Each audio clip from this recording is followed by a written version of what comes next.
নেপালে গোপালের লড়াই।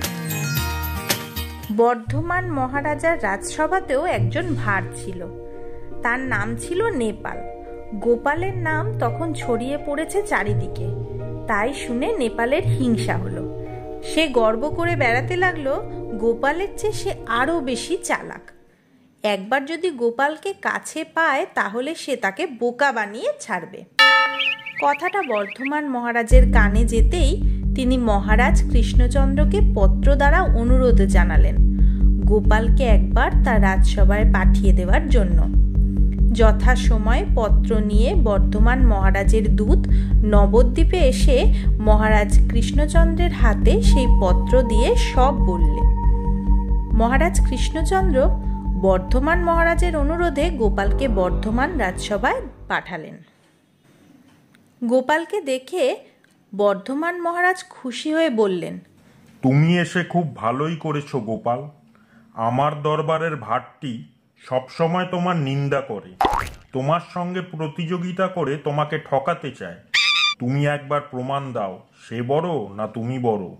প্রতিযোগিতায় তাকে তুমি হারাতে পারলে আমি তোমাকে প্রচুর পুরস্কার দেব। আজ্ঞা করুন মহারাজ, আমাকে কি করতে হবে? রাজা তখন মন্ত্রীর সঙ্গে পরামর্শ করে গোপাল এবং নেপালকে ডেকে বললেন, তোমরা দুজনেই 3 জন করে লোক জোগাড় করবে। তাদের একজন হবে দরিয়ার এপারের, একজন দরিয়ার ওপারের, আর একজন মাঝ দরিয়ার। এই কথা শুনে গোপাল চলে গেল রাজার অতিথিশালায় আর নেপাল গেল বাড়িতে। এদিকে নেপাল ভাবছে এবার আমি গোপালকে নিশ্চয়ই জব্দ করব। সে মনে মনে চিন্তা করে সকালে ঘুম থেকে উঠেই নদীর এপার থেকে একজন, নদীর ওপার থেকে একজন আর মাঝ নদীর উপরে ভেসে থাকা নৌকার মাঝি একজনকে রাজার নাম করে ডেকে নিয়ে এলো রাজসভায়। কিছুক্ষণ পরে গোপালও 3 জন লোক নিয়ে এসে রাজসভায় উপস্থিত হলো। এই 3 জনের মধ্যে একজন হলো ব্রাহ্মণ পণ্ডিত, একজন সন্ন্যাসী আর একজন পতিতা শ্রেণীর স্ত্রীলোক। বর্ধমান মহারাজের ভাঁড় নেপাল বলল, মহারাজ, আপনার আদেশ মতো আমি এই 3 জনকে এনেছি। প্রথম লোকটি নদীর এপারে ছিল, দ্বিতীয় লোকটি ছিল নদীর ওপারে, আর এই তৃতীয় লোকটি মাঝ নদীতে নৌকোয় ছিল। সত্য বা মিথ্যা এদেরই জিজ্ঞাসা করুন।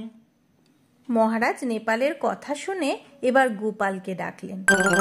গোপাল মহারাজকে অভিবাদন জানিয়ে বললে, মহারাজ, আপনি এবং মহামন্ত্রী যা বলেছেন সেই কথার অর্থ অনুযায়ী আমি ওদের আপনার সামনে উপস্থিত করেছি। এই যে ব্রাহ্মণ পণ্ডিত দেখছেন, ইনি হলেন এপারের লোক, কারণ ইনি চান পাণ্ডিত্যের খ্যাতি, যশ, মান এবং অর্থ, অর্থাৎ ইনি সম্পূর্ণ ইহলোকের চিন্তাতে সর্বদা ব্যস্ত। তাই ইনিই হলেন প্রকৃত এপারের লোক। আর এই যে সন্ন্যাসী মহারাজ দেখছেন, ইনি হলেন ওপারের লোক, কারণ ইনি সর্বদা ঈশ্বর চিন্তায় বিভোর।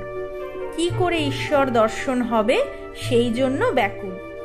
আহার নিদ্রার প্রতি কোনো লক্ষ্য নেই, তাই প্রকৃতপক্ষে একেই ওপারের লোক বলা যায়।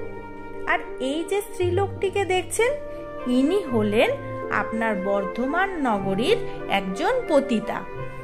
এরাই হলো মাঝ দরিয়ার লোক, কারণ এরা এপার অর্থাৎ ইহকালের কথাও চিন্তা করে না, আর ওপার অর্থাৎ পরকালের কথাও ভাবে না।